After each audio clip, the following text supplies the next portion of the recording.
ఒక వ్యక్తి ఇలా డ్రైవ్ చేస్తూ సాంగ్ మారుస్తూ ఉన్నాడు. సాంగ్ మారుస్తూ ఉండగానే ఆ ట్రక్ వెళ్ళి ఒక ఎదురుగా వచ్చేటువంటి తల్లి బిడ్డలతో పాటు ఆ కారు వస్తూ ఉంది. ఆ కారు మీదకి వెళ్ళిపోయాడు. ఆ వెహికల్ క్రాష్ అయిపోయింది. ఆ బిడ్డలు చనిపోయారు.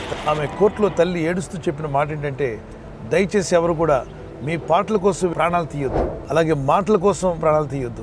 అంత అర్జెంటుగా మాట్లాడాల్సి వస్తే వెహికల్ పార్క్ చేసి మాట్లాడండి. మీకు ప్రమాదం ఉండదు, ఇతరులకు ప్రమాదం ఉండదు. మొట్టమొదటిగా కార్ స్టార్ట్ చేసినప్పుడు ఏది ముందు పరిగెడుతుందంటే, కొందరు ఫ్రంట్ వీల్ అంటారు, బ్యాక్ వీల్ అంటారు, కొందరు స్టీరింగ్ అంటారు. కాదు, మన కంటి చూపు ముందు పరిగెత్తాలి. ఫోకస్ తప్పితే ప్రమాదంలో పడతాం. అందుకే పరిశుద్ధ లేఖనాల్లో సామెత 4:23-24 వచనాల్లో నీ కనురెప్పలు సూటిగా ఉండాలి. దేవుడు మనల్ని ప్రేమిస్తున్నాడు అని చెప్పి మన ఇష్టానుసారంగా జీవించడానికి కాదు. Be a discipline person, be a focused person. దేవుని కాపుదల్లో, సురక్షితమైన దేవుని హస్తాల్లో మీరు మీ కుటుంబాలు కాపాడబడుదురుగాక. God bless you.